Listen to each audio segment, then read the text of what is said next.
Hello everyone स्वागत करुच्ची पुणी गोटे नुआ फ्रेश वीडियो को।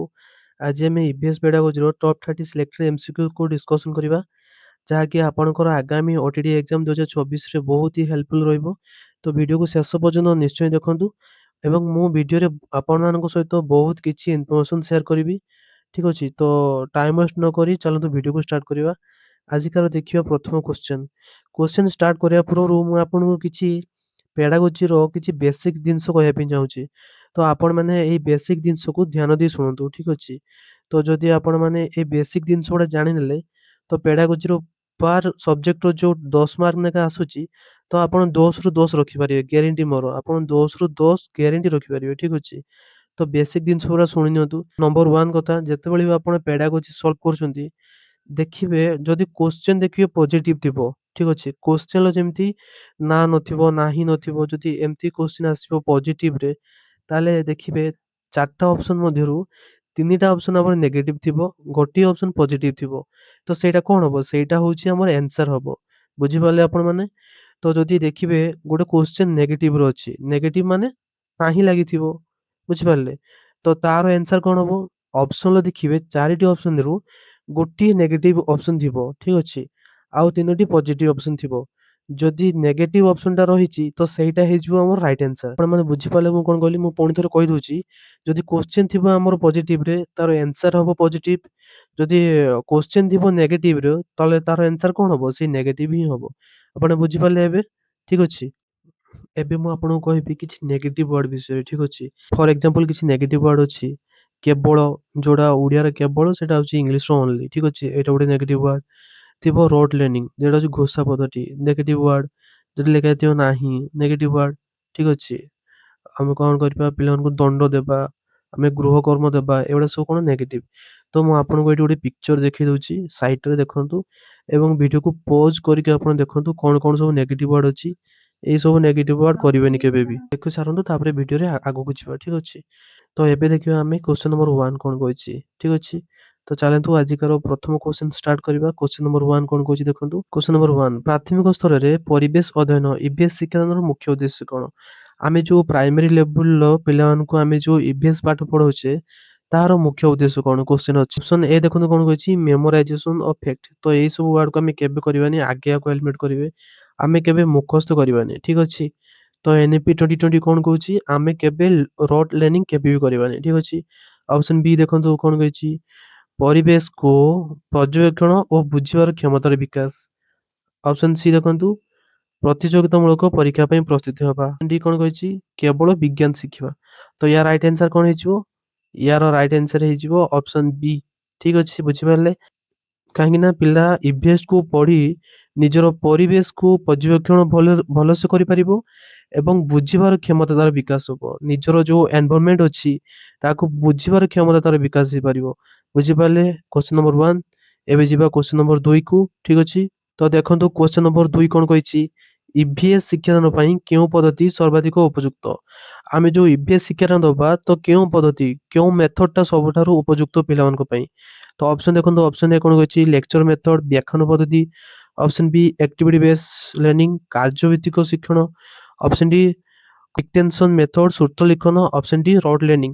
ତ ଏଇଟା ଗୋଟେ ନେଗେଟିଭ ୱାର୍ଡ, ମନେ ରଖନ୍ତୁ, ରୋଡ ଲର୍ନିଂ। ଆମେ କେବେ ବି ରୋଡ ଲର୍ନିଂ ମୁଖସ୍ଥ କେବେ ବି ପିଲାକୁ କହିବାନି ଯେ ପିଲାମାନେ ତମେ ମୁଖସ୍ଥ କରିକି ଆସିବ। ଠିକ ଅଛି, କାହିଁକି ନା ଏନଇପି 2020 କଣ କହୁଛି, ପିଲାମାନଙ୍କୁ ଘୋଷା ପଦ୍ଧତି ଠାରୁ ଦୂର କରାଯିବ। ଠିକ ଅଛି, ସେମାନେ ଏକ୍ସପେରିମେଣ୍ଟାଲ ଲର୍ନିଂ କରିବେ। ବୁଝିପାରିଲେ? ତ ୟା ରାଇଟ ଆନ୍ସର କଣ ହବ? ୟା ରାଇଟ ଆନ୍ସର ହେଇଯିବ ଅପସନ ବି ହେଇଯିବ ରାଇଟ ଆନ୍ସର। ଠିକ ଅଛି, ଆକ୍ଟିଭିଟି ବେସ୍ ଲର୍ନିଂ ଏଇଟା ହଉଛି ସବୁଠାରୁ ବେଷ୍ଟ ମେଥଡ। ଠିକ ଅଛି, ତ ଆମେ ସବୁବେଳେ କଣ କରିବା, ଏଇ ଆକ୍ଟିଭିଟି ବେସ୍ ମେଥଡରେ ପିଲାମାନଙ୍କୁ ଆମେ ପାଠ ପଢେଇବା। ଏହା ଦ୍ୱାରା ପିଲାମାନେ କଣ ହେବେ ନା ପାଠ ସହିତ ସେମାନେ ଇନଭଲ୍ଭ ହେବେ ଏବଂ ପିଲାମାନେ ଆକ୍ଟିଭ ହେବେ। ସ୍ପଣ୍ଟାନିୟସଲି ସେମାନେ କାର୍ଯ୍ୟ କରିବେ, ତାଙ୍କର ସ୍ୱତଃସ୍ଫୂର୍ତ୍ତ ଭାବରେ କାର୍ଯ୍ୟ କରିବା ପାଇଁ ତାଙ୍କ ମନରେ ଆଗ୍ରହ ସୃଷ୍ଟି ହବ। ଠିକ ଅଛି, ଆକ୍ଟିଭିଟି ବେସ୍ ଲର୍ନିଂ ଆପଣ ମାନେ ବୁଝିପାରିଲେ। ଯିବା ନେକ୍ସଟ କ୍ୱେଶ୍ଚନ କୁ। କ୍ୱେଶ୍ଚନ ନମ୍ବର 3 ଦେଖିବା ଏବେ। କ୍ୱେଶ୍ଚନ ନମ୍ବର 3 ଦେଖନ୍ତୁ କଣ କହିଛି, EVS help children to develop. EVS ଶିଶୁମାନଙ୍କ ମଧ୍ୟରେ କଣ ବିକାଶ କରେ? ଏନଭାରନମେଣ୍ଟାଲ ଷ୍ଟଡିଜ ଶିଶୁମାନଙ୍କ ମଧ୍ୟରେ କଣ ବିକାଶ କରେ? ଅପସନ ଦେଖନ୍ତୁ, option A only reading skill, କେବଳ ପାଠନ କୌଶଳ। ଓନ୍ଲି ରାଇଟିଂ ସ୍କିଲ, କେବଳ ଲିଖନ କୌଶଳ। ଅପସନ ସି ସାଇଣ୍ଟିଫିକ ଆଟିଚ୍ୟୁଡ ଆଣ୍ଡ ପ୍ରୋବ୍ଲେମ ସଲଭିଂ ଏବିଲିଟି, ବୈଜ୍ଞାନିକ ଦୃଷ୍ଟିଭଙ୍ଗୀ ଓ ସମସ୍ୟାର ସମାଧାନ, ନା ଡି ଓନ୍ଲି ମେମୋରି ପାୱାର। ଏଇ ଯୋଉ ଓନ୍ଲି ୱାର୍ଡ ନେଗେଟିଭ ୱାର୍ଡ, ଠିକ ଅଛି, ଓନ୍ଲି ନେଗେଟିଭ। ତ ଏପଟେ ସବୁ ଦେଖନ୍ତୁ, ଏଟା ଓନ୍ଲି ଅଛି negative, only negative, only negative. ତ ଆଗେ ଏଗୁଡା ସବୁ କାଟିଦେବେ। ଆପଣଙ୍କର ଦେଖନ୍ତୁ ଗୋଟେ ସେକେଣ୍ଡରେ ଆପଣ ଏଲିମିନେଟ କରିଦେଲେ। ତ ଏଇ ସବୁ ୱାର୍ଡକୁ ଆପଣ ମାଇଣ୍ଡରେ ସେଟ୍ କରିଦିଅନ୍ତୁ। ଏକ୍ସାମରେ ଆପଣଙ୍କର ବହୁତ ସମୟ ବଞ୍ଚିଯିବ, ଠିକ ଅଛି। ଆପଣ ଯଦି ନେଗେଟିଭ ୱାର୍ଡ ସବୁ ଜାଣିନେଲେ ଠିକ ସେ, ତ ଆପଣଙ୍କର ବହୁତ ସମୟ ବଞ୍ଚିଯିବ, ଗ୍ୟାରେଣ୍ଟି ମୋର। ତ ମୁଁ ଯୋଉ ଫାଷ୍ଟ କହି ଆସିଛି, ଯୋଉ ପିକ୍ଚରଟା ଆପଣଙ୍କୁ ଦେଖେଇଛି, କେତେଗୁଡା ସବୁ ନେଗେଟିଭ ୱାର୍ଡ ସେଥିରେ ଅଛି।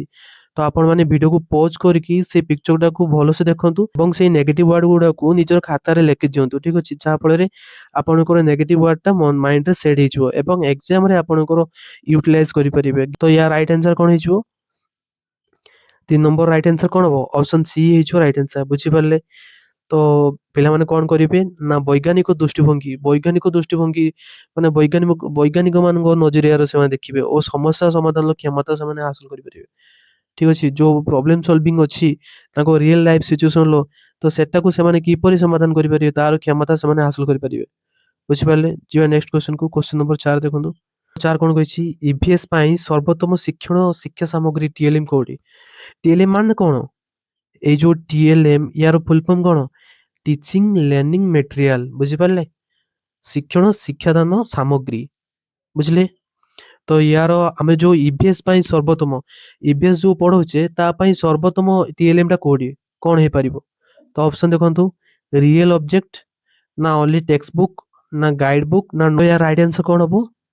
ରାଇଟ ଆନ୍ସର ହେଇଯିବ ଅପସନ ଏ ହେଇଯିବ ରାଇଟ ଆନ୍ସର, ଠିକ ଅଛି। ରିଏଲ ଅବଜେକ୍ଟ, ଆମେ ଯଦି ପିଲାକୁ ରିଏଲ ଅବଜେକ୍ଟ ଦେଖିବା, ଯୋଉଟା ହଉଛି ବାସ୍ତବ ବସ୍ତୁ, ଏବଂ ତାର ଯୋଉ ଏନଭାରମେଣ୍ଟ ଯୋଉ ବସ୍ତୁ ଗୁଡା ଥିବ, ଯଦି ଆମେ ସେଇଗୁଡା ଦେଖିକି ଆମେ ପିଲାଙ୍କୁ ପାଠ ପଢେଇବା, ତାହେଲେ ପିଲାମାନେ କଣ ହବ ନା ପାଠକୁ ଜଲ୍ଦି ମନେ ରଖିପାରିବେ, ଜଲ୍ଦି ପାଠଟାକୁ ବୁଝିପାରିବେ।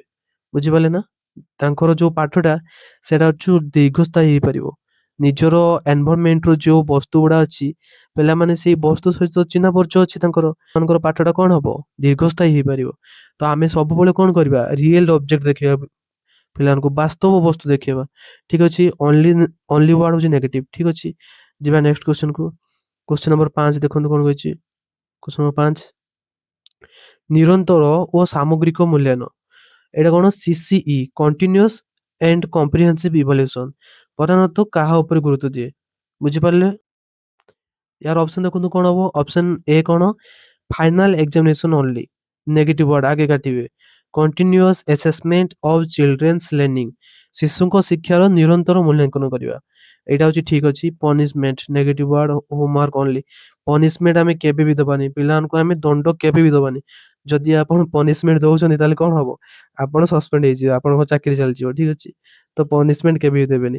ତ ୟା ରାଇଟ ଆନ୍ସର କଣ ହବ? ରାଇଟ ଆନ୍ସର ହେଇଯିବ ଅପସନ ବି, ଠିକ ଅଛି। ପିଲାମାନଙ୍କୁ ଆମେ କଣ କରିବା ନା ଶିଶୁମାନଙ୍କୁ ଶିକ୍ଷାର ନିରନ୍ତର ମୂଲ୍ୟାଙ୍କନ କରିବା, ଯାହା ଫଳରେ ସେମାନଙ୍କର ଯୋଉ ଅଗ୍ରଗତିକୁ ଆମେ ଭଲ ଭାବରେ ନିରୀକ୍ଷଣ କରିପାରିବା, ଜାଣିପାରିବା, ଠିକ ଅଛି। ବୁଝିପାରିଲେ? ତ ଯିବା ନେକ୍ସଟ କ୍ୱେଶ୍ଚନ କୁ। କ୍ୱେଶ୍ଚନ ନମ୍ବର 6 ଦେଖନ୍ତୁ କଣ କହିଛି। ଇଭିଏସ୍ ରେ ଅନୁଭୂତି ଭିତ୍ତିକ ଶିକ୍ଷଣକୁ କେଉଁଠି ପ୍ରୋତ୍ସାହିତ କରେ? ଇଭିଏସ୍ ରେ ଅନୁଭୂତି ଭିତ୍ତିକ ଶିକ୍ଷଣ, ଠିକ ଅଛି। ଅନୁଭୂତି ଭିତ୍ତିକ ଶିକ୍ଷଣ ମାନେ କଣ? ରିଏଲ ଲାଇଫ ଏକ୍ସପିରିଏନ୍ସ ଲର୍ନିଂ, ଠିକ ଅଛି। ତ ଅପସନ ଦେଖନ୍ତୁ, ୟା ରାଇଟ ଆନ୍ସର କଣ ହବ? ଅପସନ ଏ ଦେଖନ୍ତୁ, ଫିଲ୍ଡ ଭିଜିଟ, যেটা হচ্ছে ক্ষেত্র পরিদর্শন, ঠিক ଅଛି। ଅପସନ ବି, କପିଂ ନୋଟ, ନୋଟ ଲେଖିବା। ମେମୋରାଇଜିଂ ଡେଫିନେସନ, ସଂଜ୍ଞା ମୁଖସ୍ଥ କରିବା। ମୁଖସ୍ଥ ଆମେ କେବେ ବି କରିବାନି, ମେମୋରାଇଜେସନ ୱାର୍ଡ, ଏଟା ସବୁ ନେଗେଟିଭ ୱାର୍ଡ, ଠିକ ଅଛି। ଅପସନ ଡି କଣ ଅଛି? ଡିକ୍ଟେନସନ ମାନେ ଶ୍ରୁତ ଲିଖନ, ଶ୍ରୁତ ଲିଖନ ମାନେ କଣ? ଶୁଣି ଶୁଣି ଲେଖିବା। ବୁଝିପାରିଲେ? ତ ୟା ରାଇଟ ଆନ୍ସର କଣ ହେଇଯିବ? ରାଇଟ ଆନ୍ସର ହେଇଯିବ ଅପସନ ଏ ହେଇଯିବ ରାଇଟ ଆନ୍ସର, ଠିକ ଅଛି। ଫିଲ୍ଡ ଭିଜିଟ, ତ ପିଲାକୁ ଯେତେବେଳେ ଆମେ ଫିଲ୍ଡ ଭିଜିଟ କରିବା, କ୍ଷେତ୍ର ପରିଦର୍ଶନ କରିବା, ନୂଆ ଅନୁଭୂତି ଭିତ୍ତିକ ଶିକ୍ଷଣକୁ ଉପଲବ୍ଧି କରିପାରିବେ ସେମାନେ, ତାଙ୍କର ନିଜର ଏକ୍ସପିରିଏନ୍ସ ବଢିବ, ଠିକ ଅଛି। ଯିବା ନେକ୍ସଟ କ୍ୱେଶ୍ଚନ କୁ। ନେକ୍ସଟ କ୍ୱେଶ୍ଚନ କଣ କହିଛି ଦେଖନ୍ତୁ। 7 ନମ୍ବର ଦେଖିବା। 7 ନମ୍ବର ଦେଖନ୍ତୁ, ଇଭିଏସ୍ ଶିକ୍ଷଣରେ କେଉଁ କୌଶଳ ସର୍ବାଧିକ ଗୁରୁତ୍ୱପୂର୍ଣ୍ଣ? ଇଭିଏସ୍ ଶିକ୍ଷଣରେ କେଉଁ କୌଶଳ ସର୍ବାଧିକ ଗୁରୁତ୍ୱପୂର୍ଣ୍ଣ? ତ ୟାର ରାଇଟ ଆନ୍ସର କଣ ହବ? ଅପସନ ଦେଖନ୍ତୁ। ଅପସନ ଏ ଅବଜରଭେସନ, ପର୍ଯ୍ୟବେକ୍ଷଣ। ଅପସନ ବି କ୍ରାମିଂ, ମୁଖସ୍ଥ କରିବା। ଅପସନ ସି ଗେସିଂ, ଅନୁମାନ କରିବା। ଡି ହଉଛି ଡିକ୍ସନସନ, ସୂତ୍ର ଲିଖନ। ତ ୟା ରାଇଟ ଆନ୍ସର କଣ ହେଇଯିବ? ରାଇଟ ଆନ୍ସର ହେଇଯିବ ଅପସନ ଏ ହେଇଯିବ ରାଇଟ ଆନ୍ସର, ଠିକ ଅଛି। 8 ନମ୍ବର ଦେଖନ୍ତୁ କଣ କହିଛି। ଇଭିଏସ୍ ରେ ଶିକ୍ଷକଙ୍କ ଭୂମିକା କିପରି ହେବା ଉଚିତ? ଇଭିଏସ୍ ରେ ଶିକ୍ଷକଙ୍କର ଭୂମିକା କିପରି ହେବା ଉଚିତ? ତ ଦେଖନ୍ତୁ ଅପସନ ଏ ହଉଛି ଫେସିଲିଟେଟର, ऑप्शन बी आदेशदाता, ऑप्शन सी कौन कहिछि केवल परीक्षक, ऑप्शन कहिछि लेक्चर मेथड। तो या राइट आंसर कौन ହେଇଯିବ? राइट आंसर ହେଇଯିବ ऑप्शन ए। ସବୁବେଳେ ଜଣେ ଉତ୍ତମ ଶିକ୍ଷକ କିପରି ହେବା ଆବଶ୍ୟକ? ସବୁବେଳେ ଜଣେ ଉତ୍ତମ ଶିକ୍ଷକ ଫ୍ରେଣ୍ଡ ହେବେ, ଫ୍ୟାସିଲିଟେଟର ହେବେ, ଗାଇଡର ହେବେ, ଠିକ ଅଛି। ତ କେବେ ଏକ୍ସାମିନର ହେବେନି। ତ ୟା ରାଇଟ୍ ଆନ୍ସର ହେଇଯିବ ଅପସନ ଏ ହେଇଯିବ ରାଇଟ୍ ଆନ୍ସର। ବୁଝିପାରିଲେ? ତ ଯିବା ନେକ୍ସଟ କ୍ୱେଶ୍ଚନ କୁ। क्वेश्चन नंबर 9 देखंतु कोन कहिछि। निम्नलिखित ମଧ୍ୟରୁ କେଉଁ ପ୍ରଶ୍ନ ଉଚ୍ଚସ୍ତରୀୟ ଚିନ୍ତନ କୌଶଳ ହଟ୍ସ ବିକାଶ କରେ? ତ यार ऑप्शन गुडा देखंतु। ऑप्शन ए कोन कहिछि what is water, what is water जल कोन। ऑप्शन बी डिफाइन एयर वायुर संज्ञा दियो। सी कोन कहिछि आमे जल संरक्षण काहेकि करिया उचित। डी ପାଞ୍ଚଟି ପଶୁର ନାମ ଲେଖ। ତ ଦେଖନ୍ତୁ ପ୍ରଶ୍ନଟି ଭଲସେ ବୁଝନ୍ତୁ, ଠିକ ଅଛି। ଏଠି କଣ କହିଛି HOTS ହଟ୍ସ ର ତା ଫୁଲ ଫର୍ମ କଣ? Higher order thinking skill. ଠିକ ଅଛି। ଆମେ ପିଲାମାନଙ୍କୁ କଣ ଗୋଟେ କ୍ୱେଶ୍ଚିନ୍ ପଚାରିବା ଯାହା ଫଳରେ ପିଲାମାନଙ୍କର ଉଚ୍ଚ ସ୍ତରୀୟ ଚିନ୍ତନ, ଯେଠି ତାଙ୍କର କ୍ରିଏଟିଭ ଥିଙ୍କିଙ୍ଗ ହବ ପିଲାମାନଙ୍କର। ତ ଦେଖନ୍ତୁ ଏଥିରେ ଅପସନ କୋଉଟା ହବ ରାଇଟ୍ ଆନ୍ସର। ଆପଣଙ୍କ ପାଇଁ ଏଇଟା ହୋମୱାର୍କ, ଠିକ ଅଛି। ମତେ ଏଇଟା କମେଣ୍ଟରୁ ଜଣାନ୍ତୁ। ଆପଣମାନେ ଚିନ୍ତା କରନ୍ତୁ ଯେ କଣ ହେଇପାରିବ। ପିଲାମାନଙ୍କୁ ଆମେ କିପରି ଗୋଟେ କ୍ୱେଶ୍ଚିନ୍ ପଚାରିଲେ ପିଲାର କ୍ରିଏଟିଭ ଥିଙ୍କିଙ୍ଗ ହବ, ସିଏ ଅଧିକା ଚିନ୍ତା କରିପାରିବ। ଠିକ ଅଛି। ତ ଅପସନ ଦେଖନ୍ତୁ ଏବଂ ଆପଣ ନିଜେ ଦେଖିକି ଜାଣିପାରିବେ କଣ କୋଉଟା ରାଇଟ୍ ଆନ୍ସର ହବ। ଏବଂ ଏଇଟା ମତେ କମେଣ୍ଟରୁ ନିଶ୍ଚିତ ଭାବରେ ଜଣାନ୍ତୁ, ଠିକ ଅଛି। ଯିବା ନେକ୍ସଟ କ୍ୱେଶ୍ଚନ କୁ। क्वेश्चन नंबर 10 देखो कौन कहिछि। ଜାତୀୟ ପାଠଚର୍ଯ୍ୟ ରୂପରେଖା ଯୋଉଟା ଅଛି NCF ଅନୁଯାୟୀ EVS ପାଇଁ କେଉଁ ଶିକ୍ଷଣ ପଦ୍ଧତି ସୁପାରିଶ କରାଯାଇଛି? ଏଇ ଯୋଉ NCF ର ଫୁଲ ଫର୍ମ କଣ? National curriculum framework. ଠିକ ଅଛି। ଯଦି ପଚାରିଦବ ଆପଣଙ୍କ ପରୀକ୍ଷାରେ ନ୍ୟାସନାଲ କରିକୁଲମ ଫ୍ରେମୱାର୍କ ଯେଟା ହଉଛି NCF, ଠିକ ଅଛି। NCF କେବେ ଆସିଲା? ଆପଣ କଣ କରିବେ? 2005 କରିବେ ଆନ୍ସର, ଠିକ ଅଛି। ବୁଝିପାରିଲେ? ତ ଏଠି क्वेश्चन कौन कहिछि ଜାତୀୟ ପାଠ୍ୟଚର୍ଯ୍ୟ ରୂପରେଖା NCF ଅନୁଯାୟୀ EVS ପାଇଁ କେଉଁ ଶିକ୍ଷଣ ପଦ୍ଧତି ସୁପାରିଶ କରାଯାଇଛି? ତ यार ଅପସନ ଗୁଡା ଦେଖନ୍ତୁ ରାଇଟ୍ ଆନ୍ସର କଣ ହବ। ଅପସନ ଏ କଣ କहिछि child centred approach, option B teacher centred approach, option C ପରୀକ୍ଷା କେନ୍ଦ୍ରିକ ପଦ୍ଧତି, ଅପସନ ଡି କଣ କହିଛି ମୁଖସ୍ଥ ଶିକ୍ଷଣ ପଦ୍ଧତି। ତ ଏଗୁଡା ସବୁ ନେଗେଟିଭ ୱାର୍ଡ ଯାଉଛି, ଠିକ ଅଛି। टीचर सेंटर्ड ଆମେ କେବେ ବି କରିବାନି। या ରାଇଟ୍ ଆନ୍ସର କଣ ହେଇଯିବ? ଅପସନ ଏ ହେଇଯିବ ରାଇଟ୍ ଆନ୍ସର, যেটা হচ্ছে শিশু কেন্দ্রিক পদ্ধতি। ଆମେ ସବୁବେଳେ କଣ କରିବା? ଆମେ ସବୁବେଳେ ଶିଶୁ କେନ୍ଦ୍ରିକ ପଦ୍ଧତିରେ ପାଠ ପଢେଇବା। ବୁଝିପାରିଲେ? ଯିବା ନେକ୍ସଟ କ୍ୱେଶ୍ଚନ କୁ। ନିମ୍ନଲିଖିତ ମଧ୍ୟରୁ କେଉଁଟି EVS ରେ ଏକ ଗୁରୁତ୍ୱପୂର୍ଣ୍ଣ ପ୍ରୟୋଗଗତ କୌଶଳ? ତ ଅପସନ ଦେଖନ୍ତୁ କଣ କହିଛି। ଅପସନ ଏ ଅବଜରଭେସନ ପର୍ଯ୍ୟବେକ୍ଷଣ, option B memorisation, option C dictation, option D copy writing. ତ ୟା ରାଇଟ୍ ଆନ୍ସର କଣ ହେଇଯିବ? ରାଇଟ୍ ଆନ୍ସର ହେଇଯିବ ଅପସନ ଏ ହେଇଯିବ ରାଇଟ୍ ଆନ୍ସର ପର୍ଯ୍ୟବେକ୍ଷଣ, ଠିକ ଅଛି। ଯିବା ନେକ୍ସଟ କ୍ୱେଶ୍ଚନ କୁ।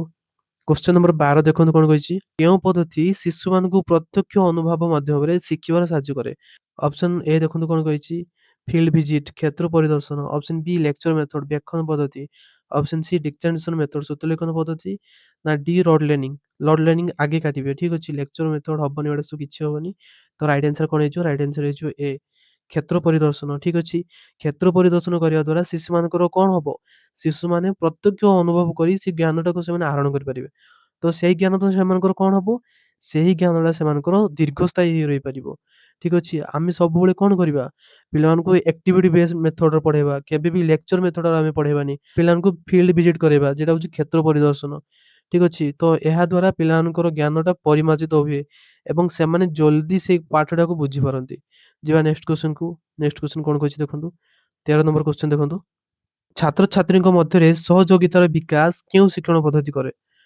ଯୋଉ ଛାତ୍ରଛାତ୍ରୀଙ୍କ ମଧ୍ୟରେ ଅଛି କୋଅପରେସନ ଲର୍ନିଂ ଯେଟା କୁହାଯାଏ, ସେଟା ହଉଛି କେଉଁ ଶିକ୍ଷଣ ପଦ୍ଧତି କରେ?